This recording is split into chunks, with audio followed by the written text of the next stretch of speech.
c'est vraiment pour moi une question d'esprit d'équipe qui est vraiment fondamentale. Alors après, que vous dire, moi je me suis passionnée pour la vie locale parce que je suis née à Amiens, j'ai fait mes études à Amiens, j'ai toutes mes attaches dans cette ville et j'ai un attachement que je qualifierais de charnel pour ma ville. Vraiment avec tout ce que ça comporte de fort. Quand je dis attachement charnel, donc pour moi, j'ai vraiment envie de travailler sur cette terre-là. Il y a une époque de ma vie où on m'a proposé d'aller me présenter, alors que j'étais amiénoise, hein, on m'a proposé d'aller me présenter pour avoir un siège, d'aller me présenter dans la région centre.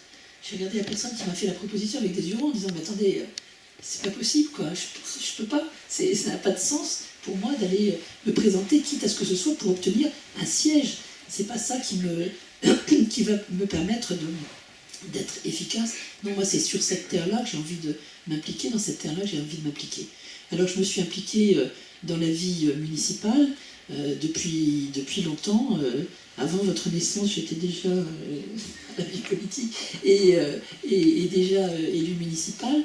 Mais j'ai eu aussi dans mon parcours, il se trouve que j'ai été également députée européenne pendant 2 ans et que c'était une expérience absolument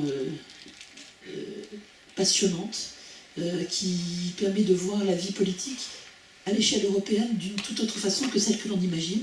Je suis une européenne convaincue, mais ce passage à l'Europe, excusez-moi la voix, mais j'ai une petite crève qui se termine. Donc ce passage au Parlement européen a été pour moi tout à fait passionnant parce que au Parlement européen, on rencontre des élus des différents États de l'Union européenne, bien entendu, et l'objectif qu'ont ces élus, c'est de voir ensemble jusqu'où on peut aller le plus loin possible pour harmoniser la législation, pour harmoniser les pratiques. Et donc du coup, on est dans un débat qui n'est pas un débat droite-gauche classique. On n'est pas dans un débat dans lequel, si quelqu'un est du même parti que soi, on dit que ce qu'il dit est bien. Si quelqu'un n'est pas du même parti que soi, on dit que ce qu'il dit est nullissime. On n'est pas du tout dans cette démarche-là au Parlement européen. On est au contraire dans la recherche du consensus le plus large possible. Et puis, j'ai découvert aussi des ambiances, des mentalités complètement différentes, c'est-à-dire que globalement, c'est juste pour vous donner des pistes de réflexion, globalement, quand on est français, quelle que soit l'étiquette politique que l'on a, on considère que l'État doit intervenir pour réguler et pour assurer un équilibre entre les uns et les autres. Alors que quand on est allemand, on estime que l'État ne doit pas intervenir du tout dans les rapports sociaux.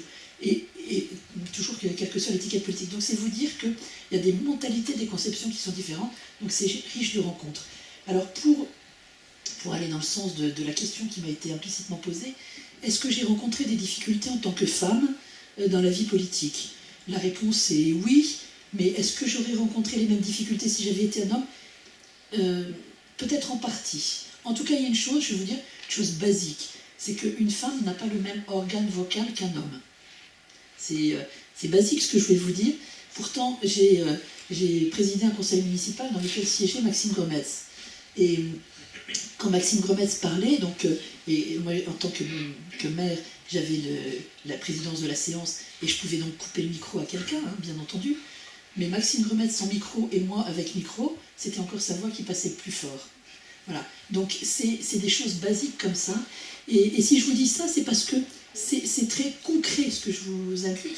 C'est quand on est dans une assemblée majoritairement masculine, où les hommes parlent facilement, se coupent la parole, etc. Quand on est une femme et qu'on veut parler, on n'y arrive pas. Ou alors à un moment donné, il faut taper sur la table, mais vraiment, en disant « mais je veux parler ». Et là, à ce moment-là, on vous écoute. Mais parce que tout simplement, il y avait une pratique une pratique qui était très masculine, évidemment. Alors, que vous dire? Moi, j'ai une opinion nuancée sur la vie politique homme-femme, parce que moi, comme je vous le disais tout à l'heure, ça m'a aidé d'être une femme d'une certaine façon, puisque on recherchait un équilibre homme-femme dans la génération à laquelle j'appartenais.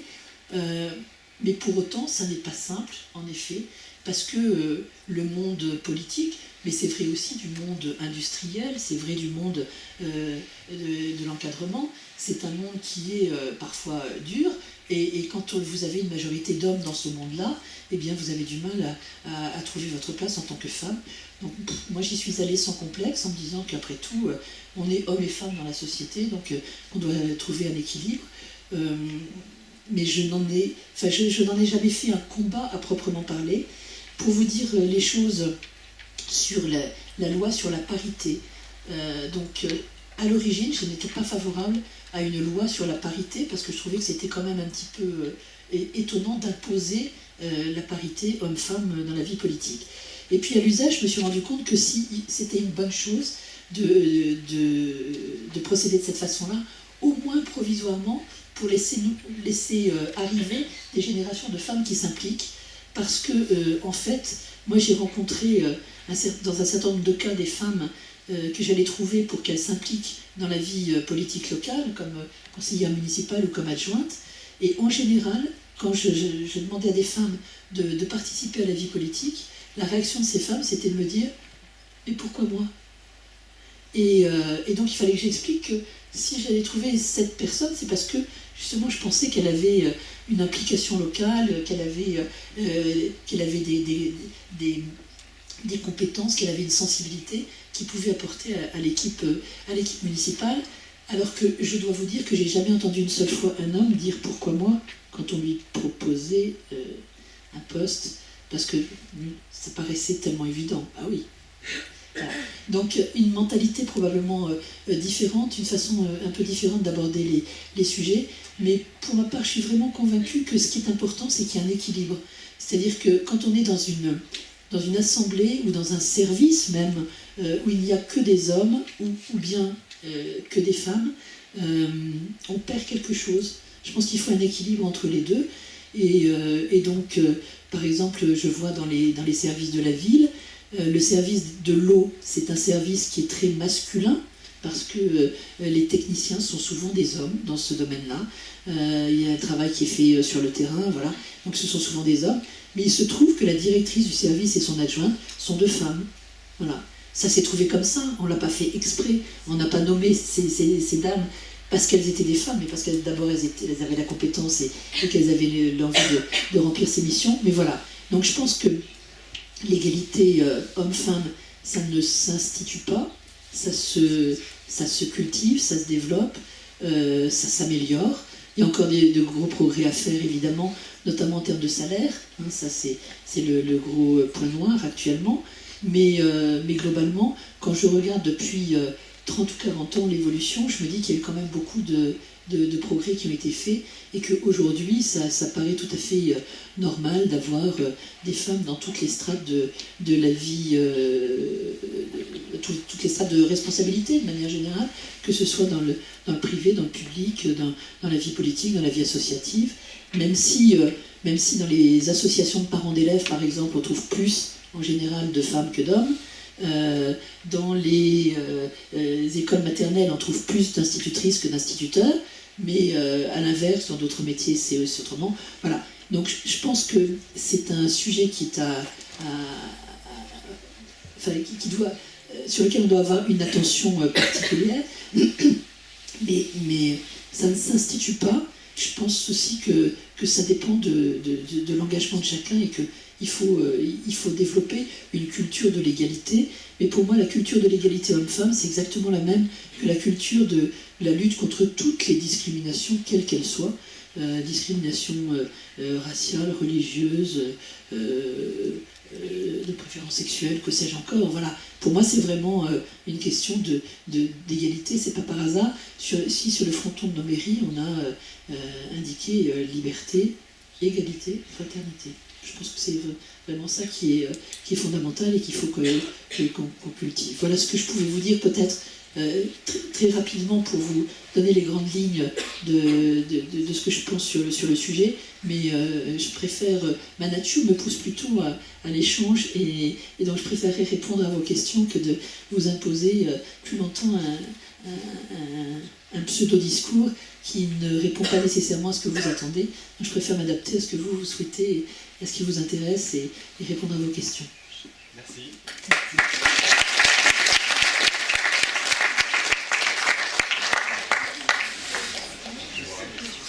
Alors, vous pouvez réagir soit sur les propos qu'a tenus Madame le maire, ça peut être une réaction, un étonnement, ou alors carrément poser des questions à la fois sur le parcours de Madame le maire, mais aussi sur les éléments qu'elle vous a donnés. Oui. Hugo. Bonjour. Bonjour. Est-ce que vous pensez qu'il est plus dur pour une femme de faire carrière en politique qu'un homme? Alors, il y a des choses qui sont particulières pour une femme, c'est qu'on va être beaucoup plus attentif, et ça c'est assez, assez frustrant. On va être beaucoup plus attentif à sa tenue vestimentaire, à sa coiffure, à son élégance ou pas.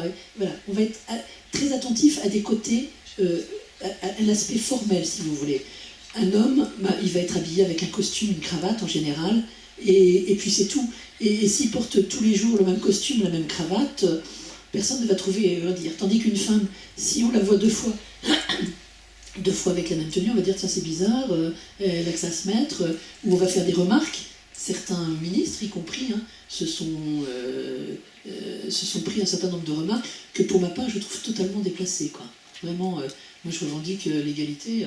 On doit être traité de la même façon, quoi. C'est pas, voilà. Donc c'est plus difficile, oui, de ce point de vue-là, vous voyez, parce que l'image qui est donnée n'est pas la même. C'est-à-dire que on va critiquer beaucoup plus l'aspect formel. Et puis, ce qui est difficile, honnêtement, mais ça c'est vrai pas seulement dans la vie politique, je crois que c'est vrai aussi dans la vie, dans toutes les responsabilités, c'est que d'une femme, on va attendre qu'elle prouve qu'elle est compétente.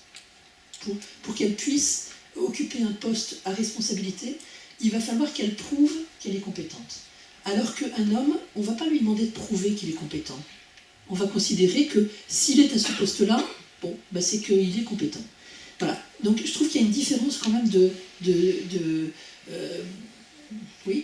façon d'aborder les choses. Et puis après, on est dans les clichés aussi, c'est-à-dire que je sais très bien que moi, on va dire de moi plutôt que je suis proche des habitants, mais parce que, vous voyez, je suis une femme, donc forcément la proximité, ça me connaît, l'empathie, voilà. Alors, c'est pas totalement faux, parce que c'est vrai que ça correspond à une partie de ce que je suis, mais voilà, c'est un peu, on est quand même un peu dans les clichés. Et donc, on considérera que les hommes, ils sont... vous voyez, si je peux encore rester dans les clichés, on va considérer qu'il est normal qu'une femme soit, par exemple, adjointe à l'éducation ou adjointe aux affaires sociales, et que ce soit plutôt un homme qui soit adjoint aux finances ou adjoint à l'urbanisme. Or, pourquoi? Une femme peut parfaitement être compétente en matière de finances ou d'urbanisme, et un homme en matière d'éducation ou de social. Vous voyez? Mais on est quand même souvent dans les clichés. Donc de ce point de vue-là, arriver à faire tomber les barrières, c'est pas toujours simple. Voilà. J'ai pas totalement répondu à votre question, mais c'est une question qui suscite des réponses incertaines, on va dire. Oui. Alors moi j'aurais voulu savoir si vous avez mis des plans, si vous avez mis en place des plans d'action pour lutter contre le sexisme ou les violences faites aux femmes ou encore les écarts de salaire. Alors, c'est plusieurs sujets là. Donc, d'abord sur la question des écarts de salaire, donc ce qui est de mon ressort, c'est ce qui se passe dans la mairie. Donc il y a 3500 personnes qui sont salariées à la ville et à la métropole, donc l'objectif c'est évidemment d'avoir, on a un observatoire, et chaque année, c'est la loi d'ailleurs qui le prévoit, on doit rendre compte en conseil municipal de l'état des rapports hommes-femmes dans l'institution, donc parmi le personnel.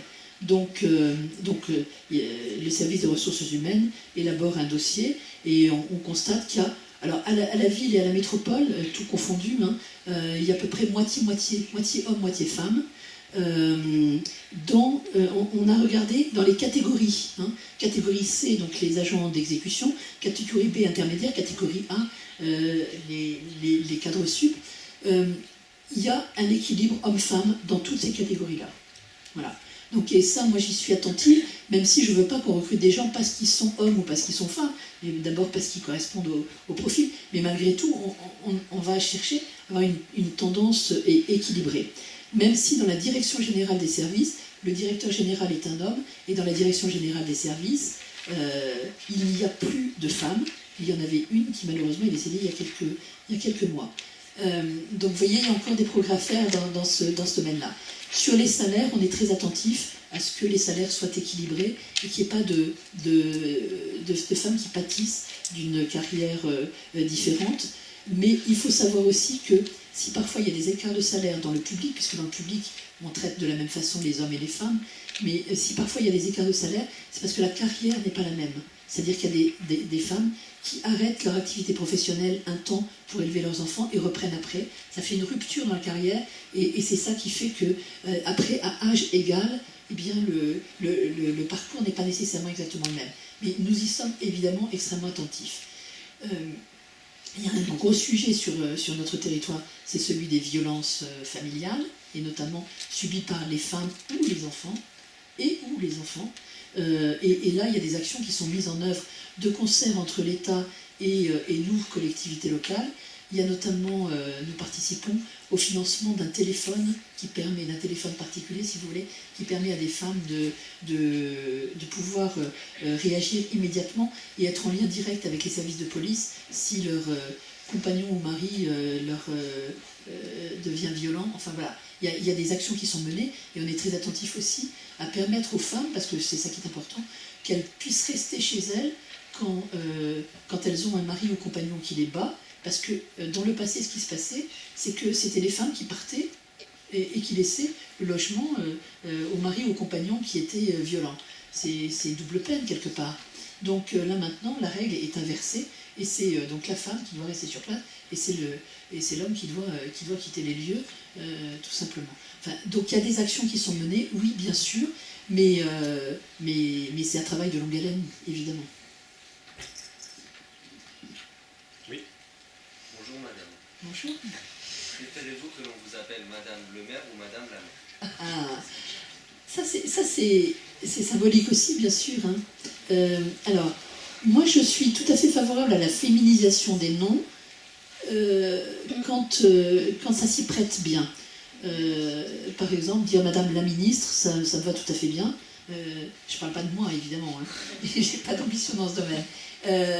Ou madame la présidente, etc. Mais il y a des formulations que je ne trouve pas heureuses à l'oreille. Et madame la maire, je ne trouve pas ça très joli à l'oreille. C'est pour ça que moi je préfère madame le maire. Mais si on m'appelle madame la maire, je réponds quand même, il n'y a pas de problème.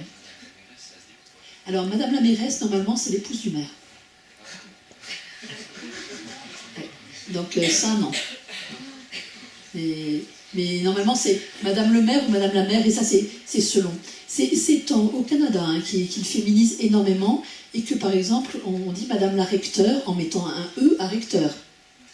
Qu'on dit madame la professeure en mettant un E à professeur. Voilà. Mais en France, on n'en est pas encore là. Voilà. Je pense qu'il faut être sans complexe par rapport à ces formulations-là. Il faut pas être dogmatique dans ce domaine-là, quoi. Les questions sur le fait que le masculin qui l'emporte sur le féminin en grammaire, enfin voilà, pour moi, si on en est là, c'est vraiment presque dérisoire, quoi. Il y a des choses plus importantes que ça à trancher, à argumenter, à mes yeux en tout cas. Bonjour. Peut-on concilier vie de famille et mandat politique facilement lorsqu'on est une femme? Y a-t-il des obstacles? Alors, je pense que les obstacles sont du côté des femmes. C'est les femmes elles-mêmes qui se mettent des obstacles. Alors, bon, moi j'ai beau jeu de vous dire ça, puisque moi je suis célibataire et sans enfant, donc c'est... Voilà. Mais quand je vois mes collègues, en fait, j'ai en tête une collègue qui a été adjointe en même temps que moi il y a un certain nombre d'années. Elle avait de jeunes enfants, elle s'arrangeait pour ne pas mettre de réunion entre on va dire, 17h30 et 20h, pour pouvoir s'occuper des enfants quand ils rentraient de l'école, et elle reprenait les réunions éventuellement le soir, à partir de 20h, 20h30. Mais ça n'est pas toujours facile. Ça n'est pas toujours facile. Donc, si vous voulez, ce qui se passe, c'est que, là aussi, on est dans les concepts et dans la façon d'organiser la vie. Quand un homme décide de prendre des responsabilités politiques, c'est en général sa femme qui supplée dans la vie de famille. Et puis c'est tout, quoi. Ça pose pas de problème. Je ne sais pas si ça en pose, mais en tout cas, ça marche comme ça. Tandis que quand c'est une femme qui prend des responsabilités, eh bien, elle va vouloir quand même souvent continuer à s'occuper elle-même beaucoup des enfants, ou bien son mari ou compagnon ne va pas nécessairement l'épauler suffisamment pour qu'elle puisse le faire, et ça va être un frein. Donc moi je constate qu'il y a un certain nombre de jeunes femmes qui ne s'impliquent pas dans la vie politique. Et je trouve que c'est dommage, parce que on a besoin évidemment de personnes de tous les âges pour s'impliquer dans la vie politique. Mais j'ai le sentiment que c'est à la fois parce que donc, quand une femme s'engage, elle souhaite continuer à s'occuper de sa famille, et parce que la société fait que aussi, ça paraîtrait étonnant que la femme encore aujourd'hui, ça paraîtrait étonnant que la femme se décharge totalement sur le père des enfants pour tout ce qui est éducatif. Alors que on voit parfois dans certains couples, des couples qui s'impliquent successivement, syndicalement ou politiquement. Il y a un temps, c'est l'homme qui va s'impliquer pendant quelques années, puis après ça va être la femme, ça va être chacun son tour. Parce qu'il faut bien qu'il y en ait un des deux qui soit quand même plus présent auprès des enfants. Donc c'est ça qui est souhaitable en tout cas, qu'il y ait un équilibre homme-femme de cette façon-là, mais c'est pas toujours le cas. Regardez Madame Merkel, qui a un parcours politique qui est assez impressionnant. Je parle objectivement, je ne rentre pas dans l'aspect politique de la chose, évidemment. Eh bien, son époux, on est tenté de l'appeler Monsieur Merkel, alors qu'il ne s'appelle pas Monsieur Merkel. Mais voilà, il est très dans l'ombre, en quelque sorte. C'est le cas aussi de l'époux de la reine d'Angleterre. Mais là, c'est plus classique, je vais dire, puisque c'est elle qui a l'autorité, et puis il le savait quand il l'a épousée. Voilà. Mais vous voyez que c'est pas toujours évident, c'est pas toujours simple de trouver l'équilibre familial qui convient. C'est un vrai sujet. À mes yeux, c'est un vrai sujet.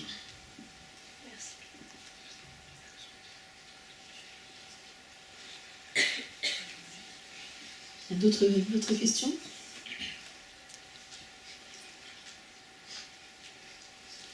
Et en fait, je pense qu'aujourd'hui, si une femme veut s'engager dans la vie politique, elle peut le faire. Elle peut le faire, mais il faut qu'elle s'en donne les moyens. C'est-à-dire qu'elle se pose la question de savoir ce qu'elle veut faire de sa vie, comment équilibrer sa vie familiale, professionnelle et politique. Parce qu'en fait, on a 3 vies. Voilà. Oui, il y a une question de... puis après une question derrière. Donc vous dites que par exemple la grammaire ou des choses comme ça, c'est pas des gros sujets et qu'il y a des choses plus importantes. Pour vous, quelles sont ces choses plus importantes ? Moi, ce qui est important, c'est qu'il y ait une réelle égalité dans le déroulement des carrières professionnelles. Ça me paraît vraiment fondamental. Et qu'il y ait un état d'esprit profondément égalitaire, quoi. C'est ça, qu'il n'y ait pas de distinction. Mais dans les deux sens.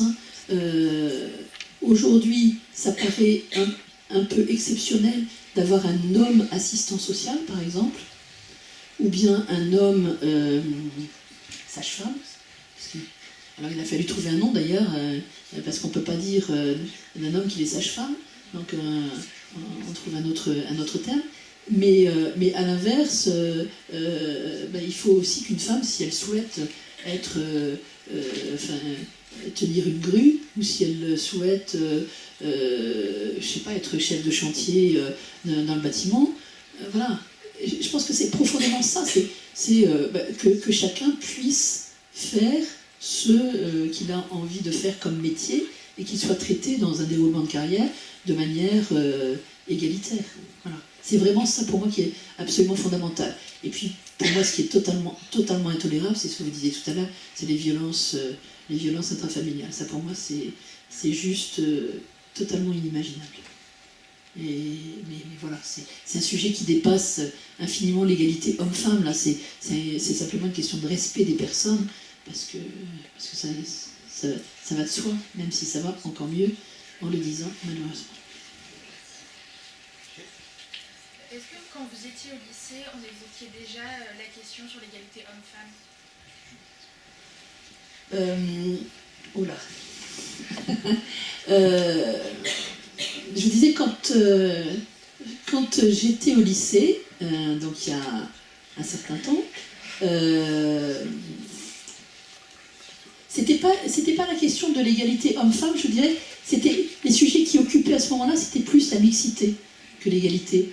Parce que il y avait quand même beaucoup d'établissements, la plupart des établissements scolaires, qui n'étaient pas mixtes. Moi, j'ai connu la mixité à partir du collège. Et au lycée de jeunes filles, donc au lycée des Otages, la mixité est arrivée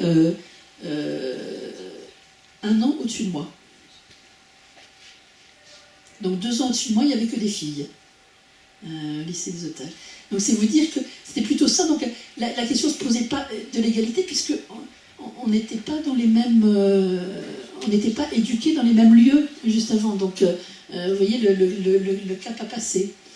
Alors je vais vous faire petite anecdote, hein, mais ça au collège, je me souviens qu'il y avait une personne de l'administration, parce que la question se posait de savoir si les filles avaient le droit de porter des pantalons. Ça vous paraît incroyable, hein? Bon. Eh bien, nous avions le droit de porter des pantalons à partir d'une certaine température, en dessous d'une certaine température. C'est fou, hein? Et donc, on avait une personne, ça paraît un autre monde, hein? Et moi, ça me paraît très très lointain, parce que dans les mentalités, ça paraît à des années-lumière d'aujourd'hui, vous voyez. Mais voilà. Donc, vous voyez un petit peu l'évolution. On avait le droit de porter uniquement des pantalons à partir d'une certaine température. S'il faisait plus que cette température-là, et qu'on voulait porter un pantalon, il fallait mettre une jupe au-dessus. C'était saillant, hein, je vous le dis pas. Mais voilà. Donc non, la question ne se posait pas exactement sous cette forme-là.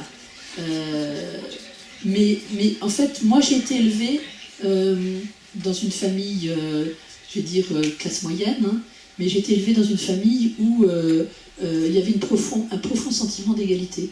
C'est-à-dire que j'avais une sœur au-dessus de moi, un frère en dessous, et pour mes parents qui n'avaient fait d'études ni l'un ni l'autre, pour mes parents, il était évident que nous devions faire des études tous les 3, filles comme garçons. Et que c'était une évidence. Et que si on n'avait pas suivi, ça ne se serait pas très bien passé. Voilà. Donc c'est vous dire que, en fait, moi j'ai toujours vécu dans un milieu dans lequel on trouvait que c'était normal, quoi. Hommes et femmes, ben, on est différents, bien sûr on est différents, on revendique les différences, mais pour autant on est profondément égalitaire au sens de l'article 1 de la Déclaration universelle des droits de l'homme et du citoyen. Tous les hommes naissent et demeurent libres et égaux en droit, et au passage c'est tous les hommes au sens de hommes et femmes, évidemment. Oui. Qu'est-ce qui vous a poussé à faire de la politique?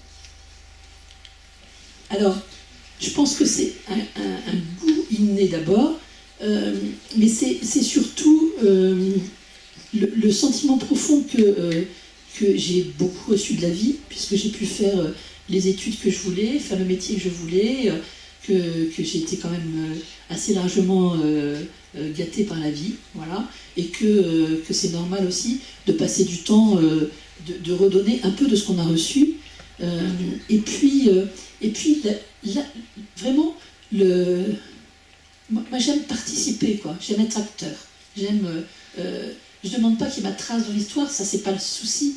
Mais voilà, j'ai vraiment besoin de mettre ma petite pierre à l'édifice et puis faire en sorte que, si possible, on améliore la situation des personnes qui vivent aujourd'hui. Et puis j'aime profondément ma ville, j'ai envie qu'elle se transforme, j'ai envie de la faire connaître, j'ai envie qu'elle soit attractive, j'ai envie... Voilà, c'est ça qui m'a vraiment profondément poussée, me dire que c'est important de participer, de pas regarder comme ça la vie passée, mais d'être les mains dedans, quoi, avec tout ce que ça comporte, parce qu'on peut se tromper, parce qu'on peut on se fait critiquer, beaucoup.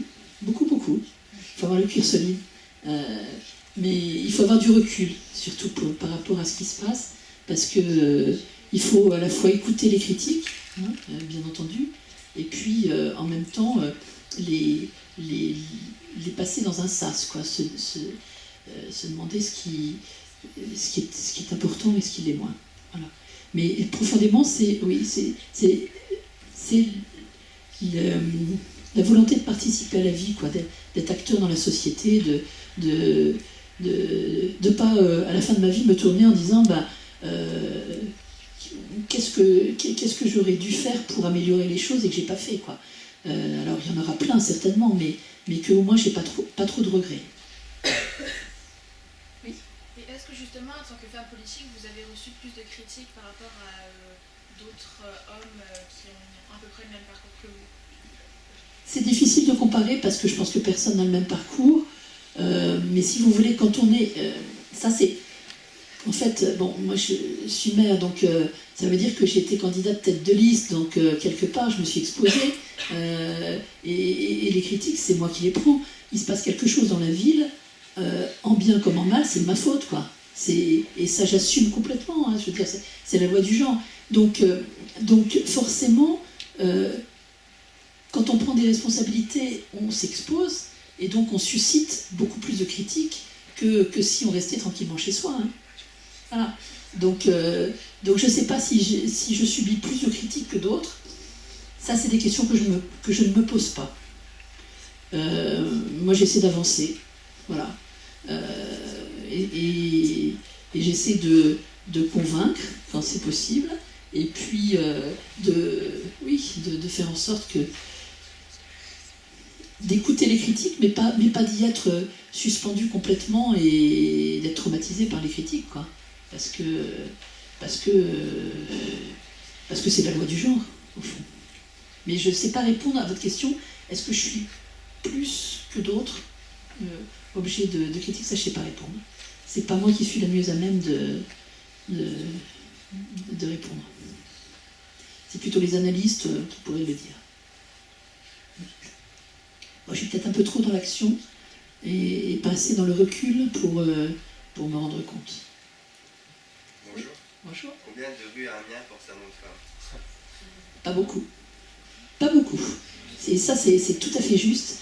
Et c'est au point que nous imaginons de pas nécessairement mettre systématiquement des noms donner des noms de femmes, mais au moins aussi ne pas oublier les femmes qui parfois se cachent derrière les hommes.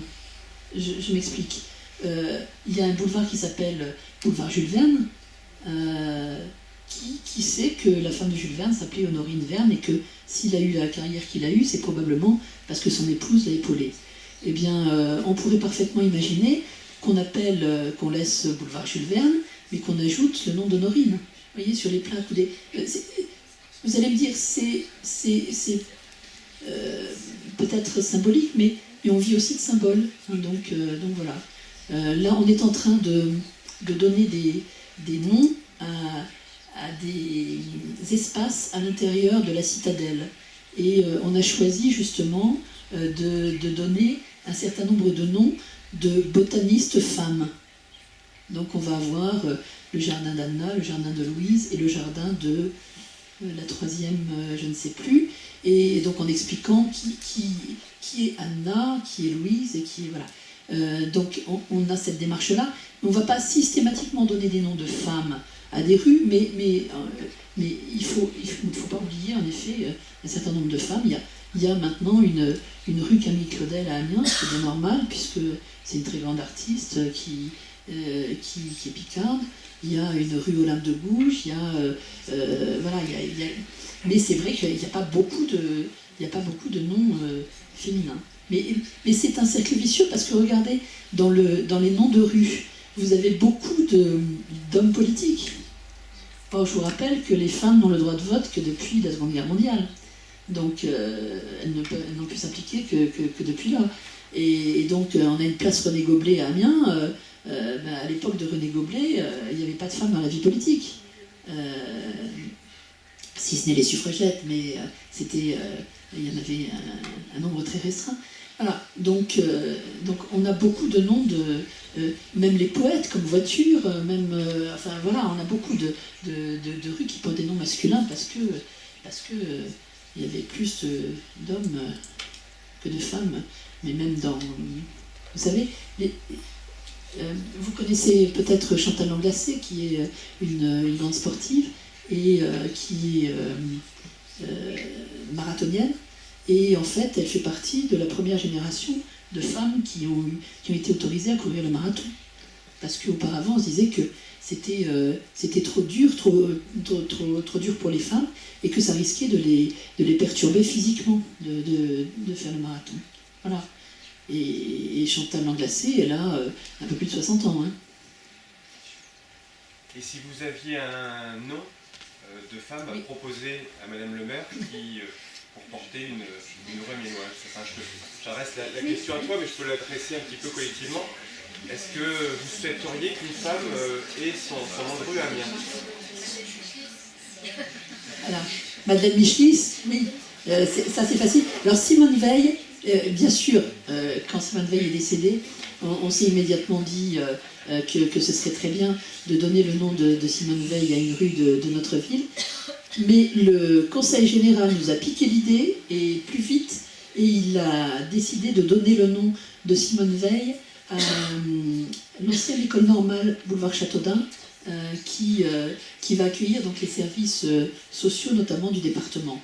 Donc va falloir qu'on voit, parce qu'il ne faut pas non plus qu'on multiplie les noms qui peuvent être équivoques après, si on a un espace qui s'appelle Simone Veil, un bâtiment qui s'appelle Simone Veil, et une rue à un autre endroit. Mais donc il faut qu'on réfléchisse à ça, si vous voulez. Mais Simone Veil, ça semblait tellement évident, bien sûr. Alors, si vous avez des propositions à faire, on pourra les transmettre à Madame le maire. Ah si, j'ai oublié de vous dire, si, symboliquement, on va baptiser tout prochainement, du nom de Cécile Redlich, une petite voie qui se trouve juste à côté de la nouvelle synagogue, donc boulevard du Port. Donc Cécile Redlich, c'est une jeune fille dont le parcours ressemble étrangement à celui d'Anne Frank. C'est-à-dire que c'était une jeune fille juive qui a été déportée et qui était d'Amiens.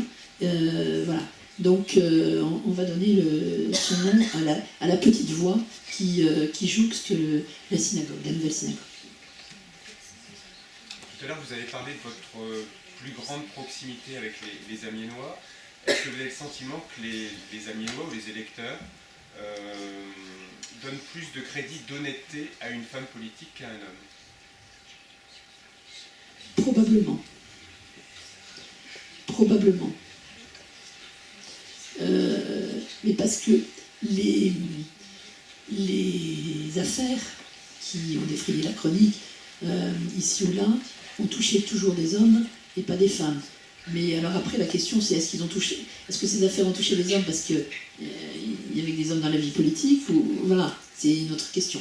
Mais en général, oui, je pense qu'il y a une plus grande, un contact plus facile quand même avec un certain nombre de femmes. Sauf quelques femmes qui ne se comportent pas en femmes. Excusez-moi du cliché, c'est pas ça. Mais qui ont une façon de se comporter, parce que, si vous voulez, comment vous dire, à une époque où il y avait peu de femmes dans la vie politique, il y a un certain nombre de femmes qui se sont comportées, qui ont voulu mettre des barrières, si vous voulez, pour être respectées, et donc qui, du coup, n'ont pas cultivé ce côté proximité. Donc, voilà, il y a des femmes qui ont un comportement d'hommes dans la vie politique, mais c'est de moins en moins le cas. Mais oui, je pense que globalement, il y a probablement un prisme un petit peu différent, une manière un petit peu différente de la part de nos concitoyens de considérer les femmes dans la vie politique par rapport aux hommes. En tout cas, celles qui sont impliquées peut-être localement aussi, parce que entre l'implication locale et l'implication nationale, c'est pas la même chose quand même, dans l'image qui est donnée. Mais ce qui est marquant, c'est que par exemple, Simone Veil est l'une des femmes qui a le plus marqué la vie politique. L'une des personnes, même je devrais dire, homme ou femme, qui a le plus marqué. Donc c'est quand même, il n'y a pas de hasard probablement. Oui. Pensez-vous qu'en France, la cause de l'égalité homme-femme est assez mise en avant?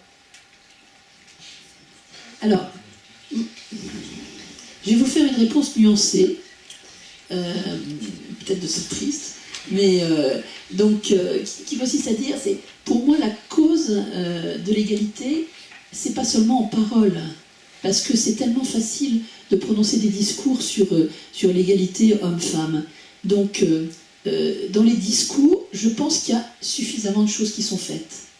Mais dans les actes, là, je ne suis pas sûre. Dans les actes, je pense qu'il y a encore beaucoup de progrès à faire, mais que c'est aussi dans les mentalités de chacune et de chacun.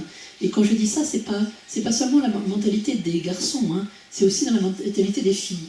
Que les filles s'autorisent à avoir les mêmes ambitions, les mêmes, comment dirais-je, la même démarche, si elles souhaitent être, je sais pas moi, si une femme souhaite être astronaute, elle doit pouvoir développer son projet de la même façon que si elle était un homme, quoi. Et ça, c'est aussi dans la tête de la femme en question que ça se joue. Je n'ai pas dit que c'était seulement dans sa tête, mais c'est aussi dans sa tête. Donc je pense que c'est vraiment une question... voilà, c'est pas que des discours, c'est surtout de la façon dont on vit les choses. Tous et toutes.